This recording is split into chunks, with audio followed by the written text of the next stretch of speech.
He brought her back safely. The alien queen broke down as mother and daughter Reunited Captain Marcus Chen was finishing his third cup of coffee when the communication system started beeping.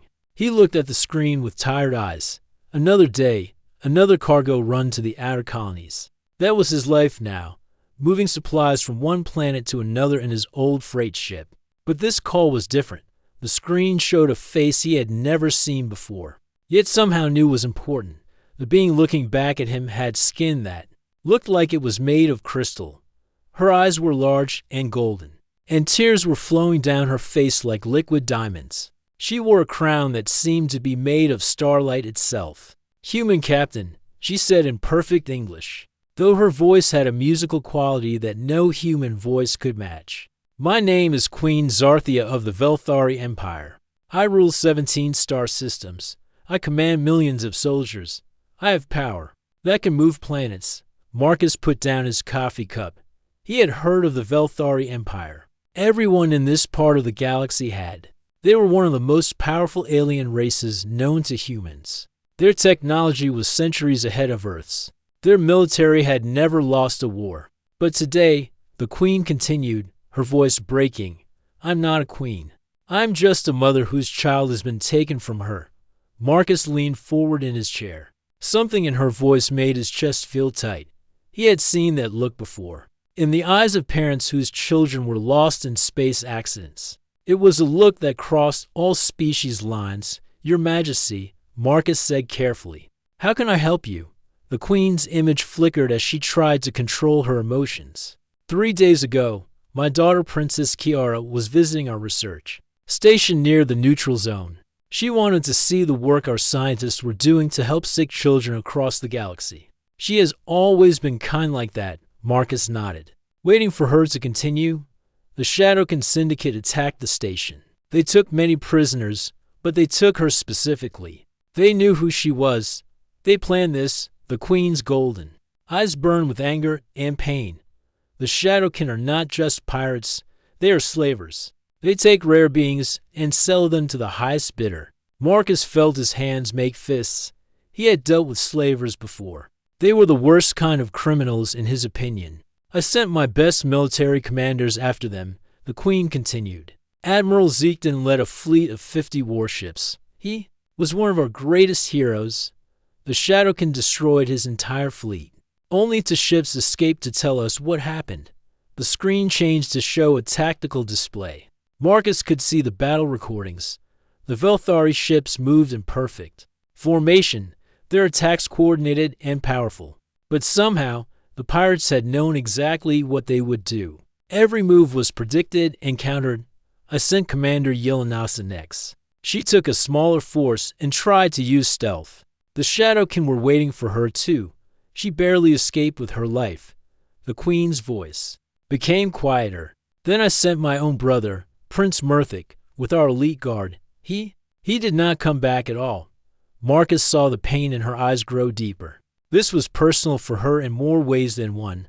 "Your Majesty, I don't understand. Why are you calling me? I'm just a freight captain. I have 1 old ship and a crew of 4. How can I help when your mighty fleets cannot?" The Queen looked directly at him through the screen. "Because you are human." Marcus raised an eyebrow. "What does that mean?" "We have studied your species since first contact 20 years ago. Your military records are unusual. You win battles you should lose. You survive situations that should kill you. You rescue people from places that should be impossible to reach." The Queen paused. "But more than that, you never leave your own behind. Never." Marcus thought about his old days in search and rescue. She was right about that part. The Shadowkin understand how civilized species think, the Queen explained. They know our military protocols. They can predict our battle strategies because we fight with honor and follow rules. But humans fight differently. You break rules. You do things that make no sense to us. But somehow they work. The screen changed again. This time it showed a young Velthari girl, maybe 14 or 15 in human years. She had the same golden eyes as her mother, but they were filled with fear instead of power. She was in chains, being dragged by dark figures toward a ship. This is my daughter, Kiara. She is my only child, the light of my life, the Queen's voice broke completely now. The Shadowkin are holding her at a place called Blackrock Station. In 5 days, they will auction her to whoever pays the most. Some of the bidders are horrible beings who collect rare creatures for their own twisted pleasure. Marcus stared at the image of the frightened girl. Something deep inside him stirred, the same feeling he used to get when rescue calls came in during his military days. Captain Chen, I have studied your record. You saved 43 people from the burning station at Kepler 7. You flew through an asteroid storm to rescue the crew of the merchant ship Aurora. You once spent 16 hours in a damaged suit to save a child who was floating in space. Marcus remembered each of those rescues. They had been dangerous, crazy, desperate missions, but they had also been the most important things he had ever done. I am offering you anything you want, the Queen said. Money, technology, land, titles, name your price. But please bring my daughter home. Marcus looked at his hands. They were shaking slightly. He thought about his comfortable life running cargo between peaceful colonies. It was safe. It was easy. It was boring. Then he looked at the image of Kiara again. She was somebody's child. She was scared and alone, and waiting for someone to come save her. Your Majesty, Marcus said slowly, I need to talk to my crew. But I think we might be able to help. The Queen's tears flowed freely now, but there was hope in her golden eyes. For the first time since the call began. Thank you, Captain Chen. Thank you for giving me hope. Marcus nodded. We'll find her, Your Majesty.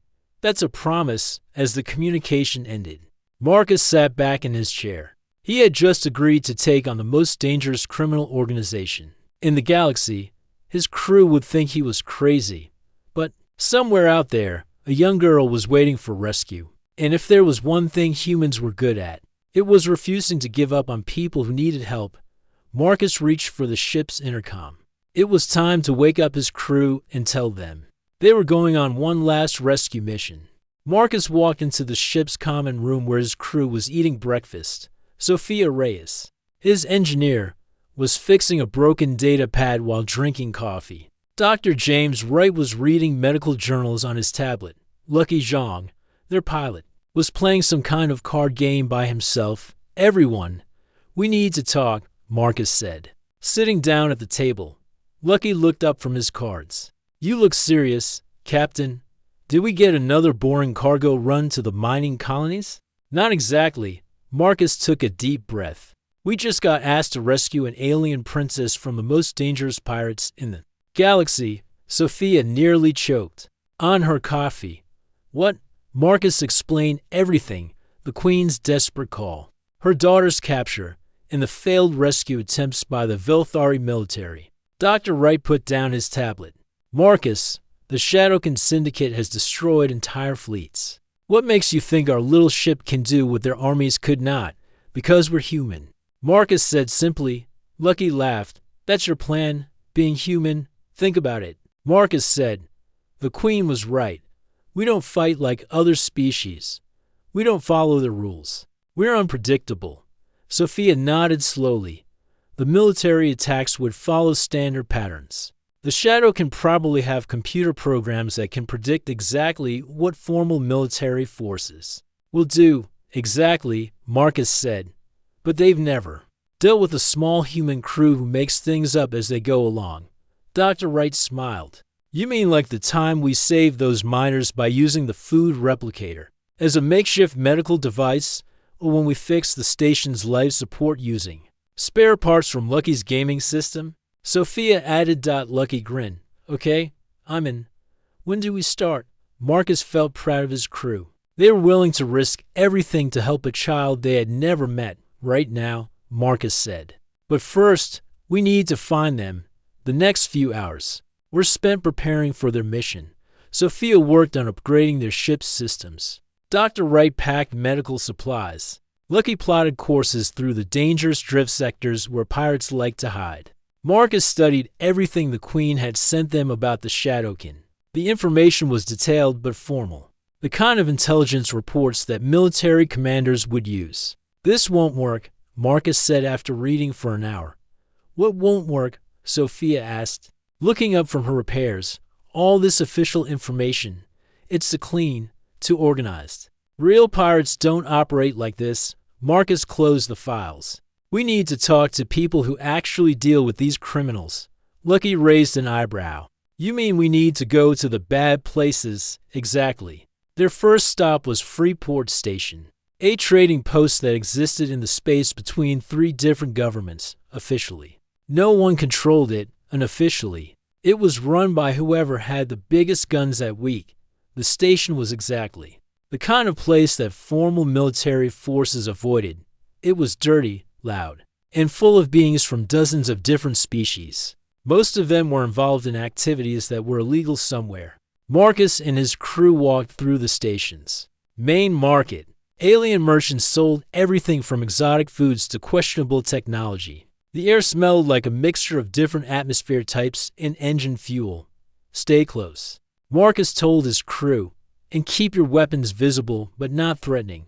They found what they were looking for in a bar called the Broken Compass. It was the kind of place where information was traded like currency, and nobody asked too many questions. Marcus approached the bartender, a large alien with 4 arms and scars covering his face. "We're looking for information about the Shadowkin," Marcus said quietly. The bartender's eyes focused on him. "Information costs extra." Marcus placed some credits on the bar. "We're not military. We're not bounty hunters. We just want to find someone they took." The bartender studied Marcus for a long moment. Then he nodded toward a dark corner of the bar where a hooded figure sat alone. "Kex used to work for them," the bartender said, before they decided he knew too much. Marcus walked over to the corner table. The hooded figure looked up as he approached. Marcus could see that half of the being's face was covered in burn scars. "You're looking for the Shadowkin," Kex said. It wasn't a question. "Maybe," Marcus said. Sitting down, "You're human. Humans don't usually come looking for pirates unless something personal is involved." Kex's remaining eyes studied Marcus carefully. "Someone took something from you?" Marcus nodded. "A child." Kex was quiet for a moment.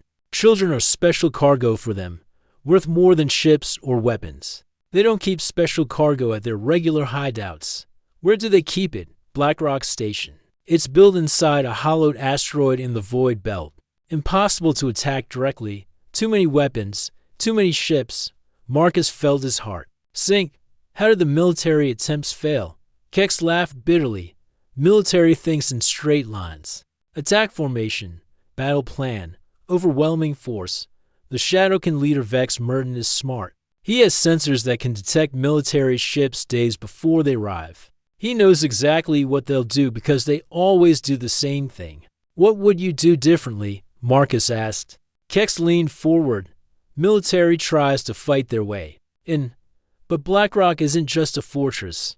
It's also a trading post. Ships come and go all the time. Merchants, smugglers, information brokers." He paused. "If someone wanted to get inside, they wouldn't attack. They would ask politely." Marcus felt a plan starting to form in his mind. "Tell me more about Vex Merton," Marcus said. "He's Catherine, like me, but twisted by cybernetic implants and too much power. He loves games, especially psychological ones. He enjoys making people desperate, then watching them make mistakes." "What kind of games?" "He once let a merchant bid on his own captured daughter just to see how much he would pay. He likes to think he understands how different species think." Marcus smiled. "But he's never dealt with humans before." "No," Kex said. "And that might be the only advantage you have." After leaving the bar, Marcus and his crew gathered in their ship to plan their next move. "So we know where she is," Sophia said. "But Kex is right. We can't fight our way in." "We don't fight our way in," Marcus said. "We get invited in." Lucky looked confused. "How do we get invited to a pirate fortress?" Marcus grinned. "We tell them we want to buy something." Dr. Wright shook his head. "Marcus, that's crazy. What if they recognize us? They won't. They're expecting military ships and battle fleets. They're not expecting a small freight captain who wants to make a deal." Marcus looked at his crew. "It's risky, but it's also the last thing they would expect. Sophia nodded slowly. Crazy enough that it might work. Plus, Marcus added, while I'm keeping them distracted with negotiations. You three can find the princess and get her ready for extraction. And how do we get out? Lucky asked. Marcus smiled. We improvise. That's what humans do best, as their ship changed course toward the void belt. Marcus felt the familiar excitement of a rescue mission. Somewhere ahead, Princess Kiara was waiting for help. The Shadowkin thought they understood how rescue missions worked. They were about to learn that humans had their own way of doing things. 3 days later, Marcus stood in front of the mirror in his small cabin, adjusting his best jacket. It was the only formal clothing he owned, and it had seen better days. But today, he needed to look like a wealthy merchant, not a simple freight. Captain, you sure about this plan? Sophia asked from the doorway. She was wearing maintenance coveralls with hidden tools in every pocket. No, Marcus said honestly, but it's the only plan we have. Lucky's voice came over the ship's communication system. Captain, we're approaching Black Rock Station. They're demanding to know our business. Marcus walked to the bridge where his crew was waiting. Through the main screen, he could see Black Rock Station for the first time.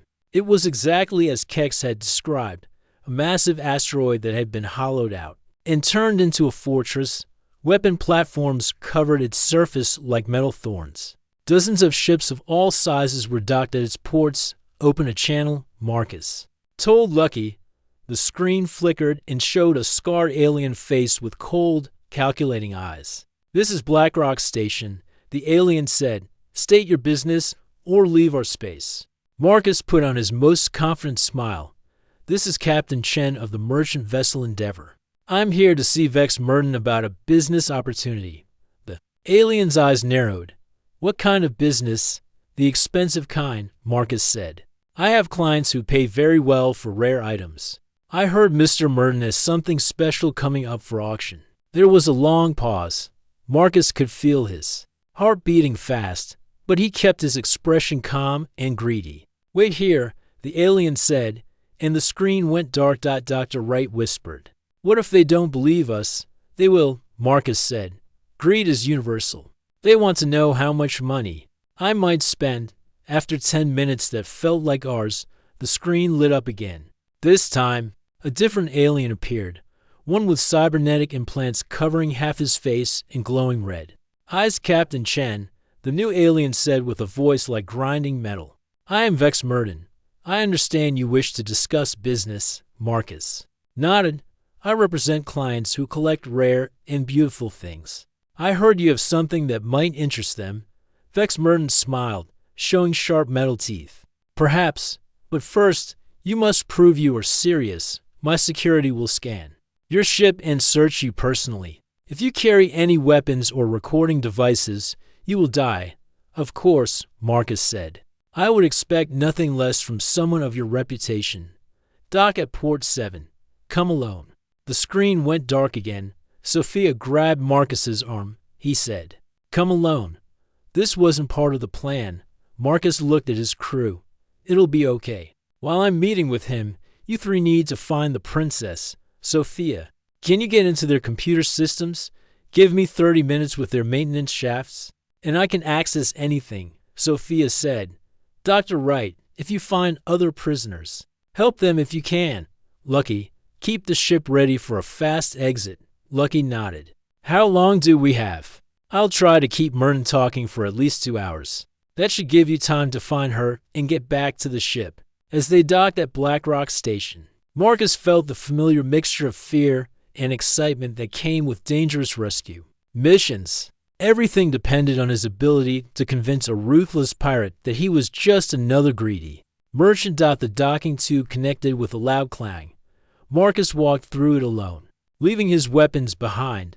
The station's artificial gravity felt heavier than his ship's, and the air tasted of metal and oil. 4 armed guards were waiting for him. They were different species, but all looked mean and dangerous. Without saying a word, they searched him thoroughly with both hands and electronic scanners.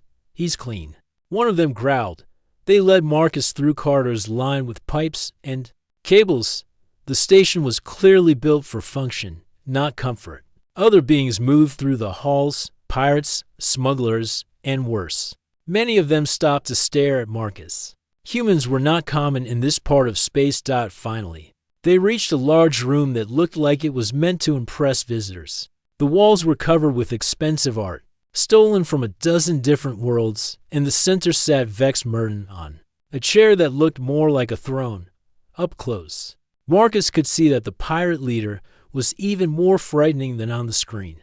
Half his body was cybernetic, with glowing red circuits visible under transparent armor plating. His natural eye was yellow and reptilian, while his artificial eye glowed bright red. Captain Chen, Merton said, gesturing to a chair across from him. Please, sit. Tell me about these clients of yours. Marcus sat down and tried to look relaxed. They prefer to remain anonymous, as I'm sure you understand. But they have very specific tastes and unlimited budgets. What kind of tastes? Rare beings, beautiful ones, young ones. The kind that most civilized people would never dream of owning. Merton's smile grew wider. And what makes you think I have such merchandise? Marcus leaned forward conspiratorially. Word travels fast in certain circles. A Velthari princess? That's the kind of prize my clients dream about. Ah, Merton said, his red eye glowing brighter. You have done your research. Yes, I do have such an item. But she is very expensive. How expensive? More than you can afford, I think. Marcus laughed. Mr. Merton, you clearly don't know who you're dealing with. My clients once paid 50 million credits for a single Arcturian songbird. A princess would be worth 10 times that. Meanwhile, somewhere else in the station, Sophia was crawling through a maintenance shaft with her tools. The station's internal structure was a maze, but she had studied the schematics they had stolen from the information broker. She found an access panel and quietly opened it. Inside were the computer cables that controlled the station's security systems. Sophia smiled and got to work. Dr. Wright was moving through the prisoner sections, using his medical scanner to check on the captives they passed. Most were in poor condition but stable.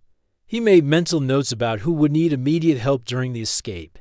Lucky stayed with the ship, but he wasn't idle. He was slowly hacking into the station's traffic control system, preparing to override their docking clamps when the time came to leave quickly. Back in Merton's throne room, Marcus was spinning an elaborate story about his fictional clients and their expensive desires. The pirate leader seemed fascinated by the possibilities. You humans are interesting, Merton said after Marcus finished describing a particularly outrageous purchase. Most species are predictable. They want power or survival or honor. But humans want strange things. We're a strange species, Marcus agreed.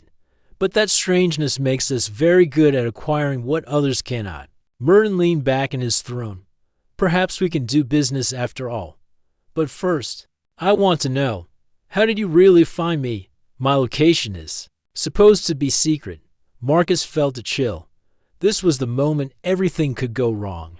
Information brokers talk to anyone with enough money, Marcus said casually. And I have enough money.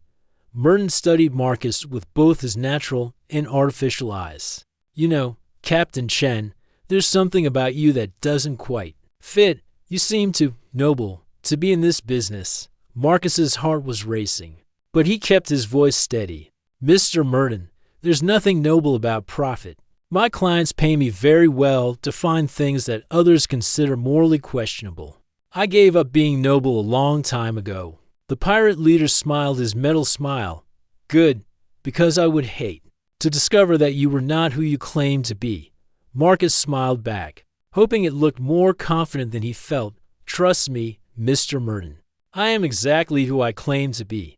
A man who will do anything for the right price. Neither of them knew that at that moment, Sophia had just found the princess's cell, and the real rescue was about to begin. Deep in the prisoner section of Black Rock Station, Sophia found herself looking through the bars of a heavily guarded cell. Inside sat a young Velthari girl with golden eyes that looked too old for her face. Princess Kiara was thinner than in the pictures her mother had shown them, but her spirit seemed unbroken. The princess looked up as Sophia approached quietly. You are human, she whispered in perfect English. Sophia nodded and put her finger to her lips. My name is Sophia. Captain Marcus Chen sent me. Your mother asked us to bring you home. Kiara's eyes filled with tears. Mother is alive, I thought. I thought they might have attacked our homeworld. She's safe, and she's waiting for you. Sophia began working on the cell's lock with her tools. But we need to move quickly and quietly. As Sophia worked, Kiara spoke softly. I have been watching the guards. They change shifts every 2 hours. The new guards will come in 15 minutes. Sophia looked at the princess with surprise. You've been studying them? My mother taught me to always be aware of my surroundings, even when afraid. A leader must observe and learn. Kiara paused. I know about the other prisoners too. There are 12 of them. 3 are very sick. Sophia felt a surge of respect for the young princess, even in captivity. She was thinking about others. Can you walk? Sophia asked as the lock clicked open. Yes, I'm weak but not injured. Kiara stood up slowly. What about the others? My friend Dr. Wright is checking on them. We'll help as many as we can. Meanwhile, Dr. Wright was moving through the prison area with his medical scanner. He had found the 3 sick prisoners Kiara mentioned. One was unconscious with a high fever. The other 2 were awake but very weak. Can you walk if I help you?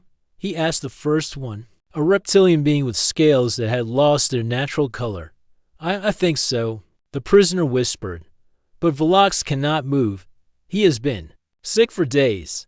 Dr. Wright looked at the unconscious prisoner. His scanner showed severe dehydration and infection. Without proper medical care, he would die within hours. I'll have to carry him, Dr. Wright decided.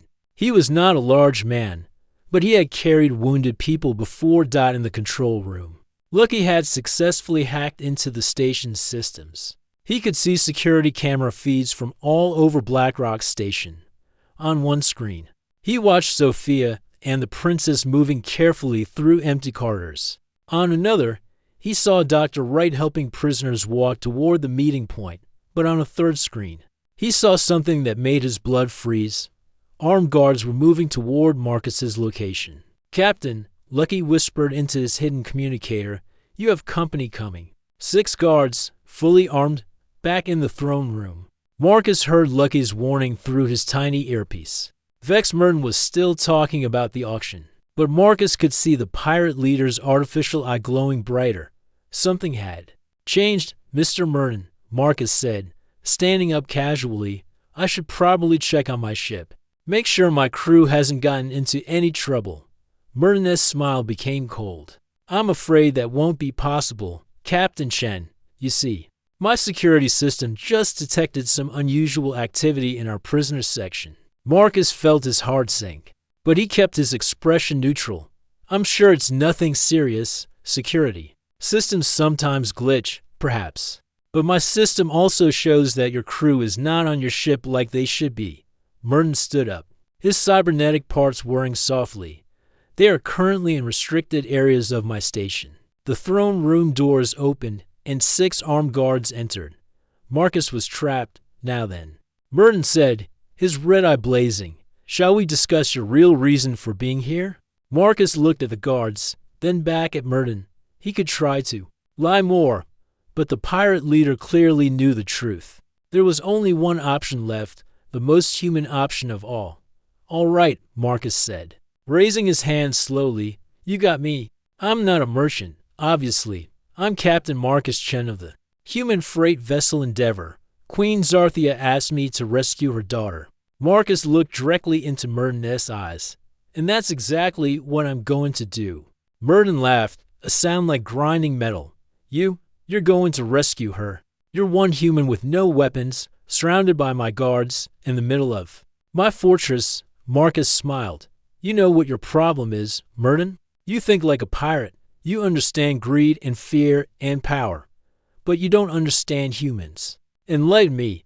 We don't give up, ever, especially when children are involved. Marcus took a step forward despite the weapons pointed at him. Your fortress is impressive. Your guards are well-trained. Your security systems are sophisticated. But they're all designed to stop conventional attacks, and you are not conventional? We're human. We specialize in doing the impossible. At that moment, the lights in the throne room flickered and went out. Emergency lighting cast everything in red shadows. What's happening? Merton shouted. That would be my engineer, Marcus said calmly. Sophia has a gift for finding the weak points in any system. Alarms began blaring throughout the station. The guards looked confused as their communication devices stopped working. You see, Marcus continued, while I was keeping you distracted with my terrible acting. My crew was not just rescuing the princess. They were taking apart your entire operation from the inside. Sophia's voice came over the station's public address. System, attention all prisoners. The cell locks have been opened. Follow the green lights to the docking bays. Medical assistance is available. Merton's face twisted with rage. Guards, kill him. But as the guards raised their weapons, the artificial gravity shut off. Everyone in the room began floating. But Marcus was ready for it. He had practiced zero-gravity combat in his military days, using the confusion. Marcus pushed off from a wall and flew toward the nearest guard. In zero gravity, the pirate's heavy armor worked against him. Marcus easily took the guard's weapon and pushed him away. The problem with building your entire base inside an asteroid, Marcus said as he floated near the ceiling, is that everything depends on your power systems, and humans are very good at breaking things. Morton activated his cybernetic legs, magnetic boots that let him stick to the floor. You think you've won. Even if you escape with the girl, I will hunt you across the galaxy. Marcus looked down at the pirate leader. Maybe. But right now, you have bigger problems. What problems? Well, for one thing, your prisoners are escaping. For another, your security systems are down. And third, Marcus smiled. My crew just sent a signal to the Velthari fleet waiting at the edge of this system. Merton is artificial. I went wide. That's impossible. No one knew we were coming here. Queen Zarthia is smarter than you gave her credit for. She had ships ready just in case we needed backup. Marcus began moving toward the door. You might want to start thinking about surrender. Through the station's failing communication system, they could hear Lucky's voice. All passengers, please make your way to Docking Bay 7. The shuttle to freedom is now boarding. As Marcus left the throne room, he could hear Merton shouting orders that no one could obey. The station's systems were failing one by one, and chaos was spreading through the corridors. Marcus found his crew and the rescued prisoners at the designated meeting point. Princess Kiara was helping Dr. Wright carry the sickest prisoner, even after days of captivity. She was thinking about others. Captain, Sophia called out. The station's main reactor is becoming unstable. We need to leave now. Everyone on board. Marcus ordered. Lucky, get us out of here. As their ship detached from Black Rock Station, Marcus looked back at the fortress. It was still intact, but its power systems were failing and its prisoners were free. Most importantly, they had Princess Kiara.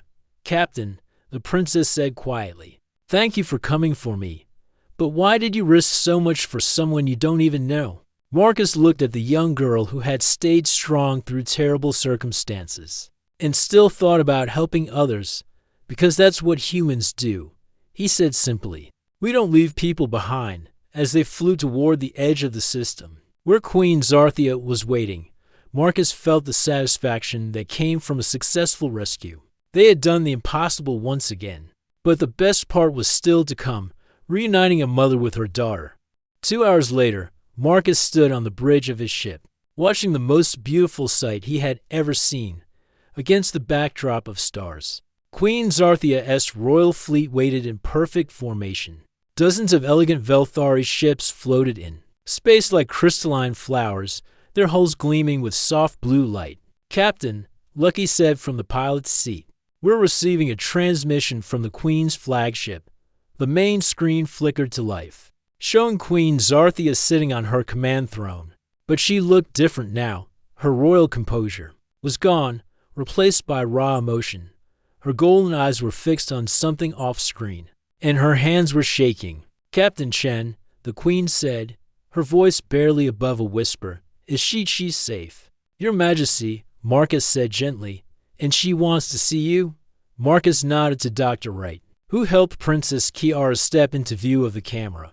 The young princess looked tired and thin, but her spirit burned bright in her golden eyes. Mother, Kiara said simply. The effect on Queen Zarthia was immediate and complete. The ruler of 17 star systems, the commander of millions of soldiers, the being who had never shown weakness in 1,000 years of reign, broke down completely. Tears flowed down her crystalline face like liquid starlight. Her hands reached toward the screen as if she could touch her daughter through space itself. For several long moments, she could not speak at all.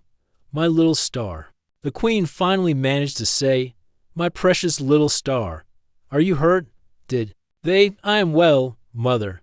The humans protected me. They saved not just me, but many others too. Kiara looked at Marcus with gratitude. Captain Chen and his crew risked everything for people they had never met. Queen Zarthia turned her attention to Marcus, and he saw something in her eyes that he had never expected to see from an alien ruler. The pure, overwhelming gratitude of a mother whose child had been returned to her. Captain Chen, she said, struggling to control her voice, I do not have words in all my languages. Across all my years, I cannot find words big enough. Your Majesty, Marcus said softly. No words are needed. Just be with your daughter. The queen wiped her tears and tried to regain some royal dignity. You will dock with my flagship immediately. I have prepared chambers for you and your crew. You will be honored as heroes of the realm. Marcus shook his head. That's not necessary. Your Majesty, we're just glad we could help. Not necessary? The queen looked confused. Captain, you have done the impossible. You succeeded where my greatest military minds failed. You brought my daughter home safely. Name your reward, anything in my power to give. Marcus looked at his crew. Sophia was cleaning her tools, already thinking about the next repair job. Dr. Wright was checking on the other rescued prisoners. Lucky was calculating their fuel consumption for the journey home. They were just ordinary people doing what they thought was right. Your Majesty, Marcus said, we don't need rewards. We just need you to remember something. What is that? Remember that sometimes the most powerful weapon isn't technology or military might. Sometimes it's just the willingness to help someone who needs it. Princess Kiara stepped forward. Mother, may I tell you what I learned? The queen nodded, her attention completely focused on her daughter. I learned that humans are different from us, Kiara said. When our military came to rescue me, they followed all the proper protocols. They had plans and formations and honor codes. But the pirates knew exactly what they would do. The queen listened intently. But the humans, Kiara smiled. They had no protocol for this. Captain Chen walked into the enemy fortress alone and convinced them he was someone else. Sophia crawled through spaces too small for most beings and broke their entire security system. Dr. Wright carried sick prisoners he had never met.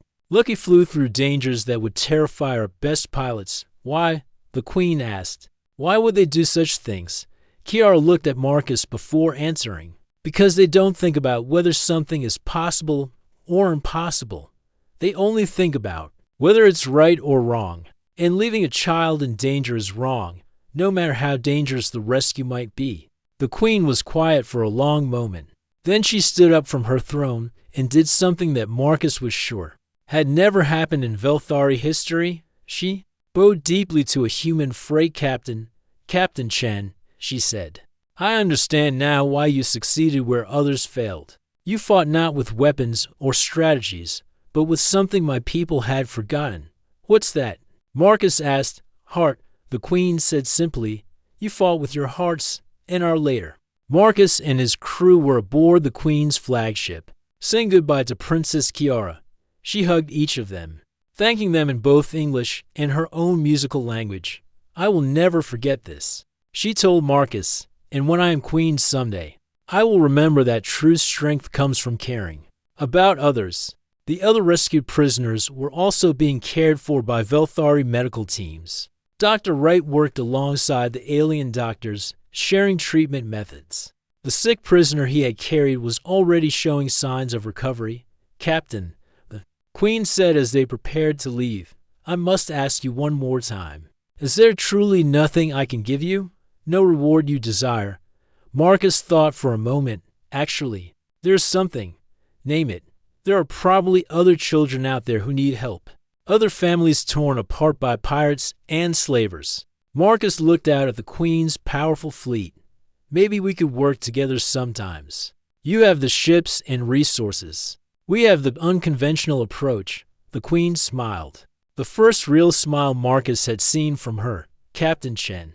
I believe that is the beginning of a beautiful friendship. As Marcus's ship prepared to depart, Princess Kiara asked to speak with him one more time.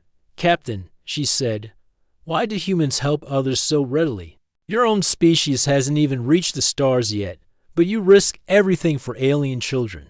Marcus thought about her question. I guess it's because we know what it's like to be small and afraid. In a big, dangerous universe, when we see someone else in that situation, especially a child, we remember how it feels, and we can't just walk away. Is that what makes humans special? Marcus smiled. I don't know if we're special, but I know we don't give up on people. We don't leave anyone behind if we can help it, and we especially don't leave children in danger. As their ship moved away from the Velthari fleet, Marcus watched through the viewport as mother and daughter held each other in the flagships. Observation deck. Queen Zarthia had her arms wrapped around Princess Kiara like she would never let her go again. Think they'll be okay? Sophia asked, joining Marcus at the viewport. They'll be more than okay. Marcus said, they'll be stronger than before. Because of what happened, because of what they learned, Marcus corrected. The Queen learned that sometimes you need to trust your heart, not just your head. And the princess learned that there are people in the universe who will fight for what's right, even when it seems impossible. Dr. Wright walked up to them. The rescue prisoners all want to thank us again before we leave the system. Tell them. They don't need to thank us, Marcus said. Tell them to remember what happened here and maybe help someone else someday. Lucky's voice came over the intercom. Captain, we're clear of the fleet. Where to next? Marcus looked out at the stars. Somewhere out there, other families needed help. Other children were waiting for rescue. It was a big, dangerous universe, but it was also full of people willing to help each other. Set course for home, Lucky, Marcus said. But keep monitoring the emergency frequencies. You never know when someone might need us. As they flew toward human space, Marcus felt the deep satisfaction that came from doing the right thing. They had reunited a mother and daughter. They had freed innocent prisoners. They had shown the galaxy that humans kept their promises.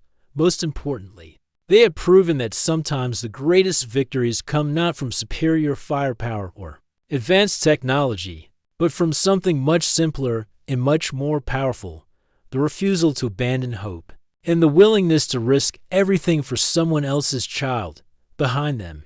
Queen Zarthia's fleet began its journey home, carrying a princess who would never forget the humans who saved her, and a queen who would never again underestimate the power of fighting with one's heart. In the years to come, the story would spread across the galaxy. The tale of the human captain who walked into an impregnable fortress, armed with nothing but courage and compassion, and walked out with a princess. It became a legend that inspired others to take impossible risks for the right reasons. But for Marcus and his crew, it was just another day of doing what humans do best, refusing to give up on people who need help.